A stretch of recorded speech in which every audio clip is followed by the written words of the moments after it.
রিমা কি পারবে আওলাদ সাহেবের ছেলে আরিফ সাহেবকে বাঁচাতে?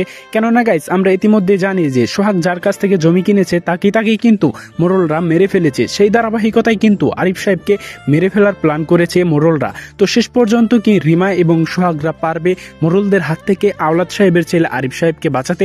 অন্যদিকে কিন্তু আমরা দেখতে পেয়েছি যে মোড়ল বাড়ির ছোট মা যে রিমার সাথে যখন কথা বলছিল তখন কিন্তু মোড়ল বাড়ির বড় বই কিন্তু সবকিছু শুনে ফেলে। তাহলে কি মোড়ল সাহেবের কাছে সব তথ্য বলে দিবে? গাইস কি হতে চলেছে ধনী গরিবের লড়াই নাটকের 112 নম্বর পর্বে বা 112 নম্বর পর্বটি সবার আগে আপনারা কিভাবে দেখতে পারবেন এই বিষয়ে আলোচনা করব আজকের এই ছোট্ট ভিডিওটির মাধ্যমে।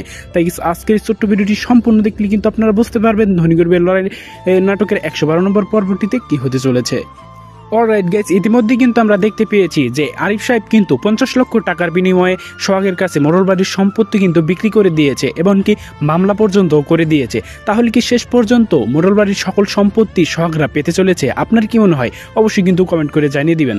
এখন বলি পরবর্তী পর্বে আমরা কি দেখতে পারবো গাইস। পরবর্তী পর্বে আমরা দেখতে পারবো যে মোড়ল বাড়ির যে বড় বউ সব কথা শুনে ফেলেছে ছোট মার।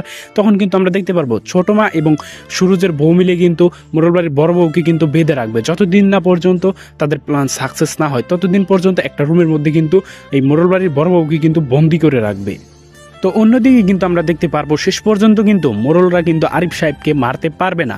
তো আরিফ সাহেবকে কিন্তু না মারতে পারে কিন্তু তারা অনেক করবে। তো যাই হোক গাইস, এখন বলি পরবর্তীর বিষয়ে কথা বলি। পরবর্তী পর্বটিতে আপনারা কি দেখতে পারবেন গাইস? পরবর্তী পর্বটিতে কিন্তু এছাড়াও অনেক ইন্টারেস্টিং বিষয়গুলো আপনারা দেখতে পারবেন। সেই নাটকটি দেখার পর আপনারা বুঝতে পারবেন। তো এখন বলি পরবর্তী পর্বটি কবে আসতে চলেছে গাইস। পরবর্তী পর্বটি আসতে চলেছে আর মাত্র দুদিন পর, অর্থাৎ আগামী 22 তারিখে কিন্তু আপনারা দেখতে পারবেন। 22 তারিখ শনিবার ঠিক বিকেল 3টার সময় কিন্তু ইগল ড্রামা ইউটিউব চ্যানেলে দেখতে পারবেন। তাছাড়াও গাইস এই নাটকটি কিন্তু শেষ হয়ে যেতে পারে, যেহেতু সামনে মাহে রমজান আসতেছে। রমজান মাসে কিন্তু আপনারা সকলেই জানেন যে ইগল টিম কিন্তু ইসলামিক নাটক ছাড়া অন্য কোনো নাটক আপলোড করে না।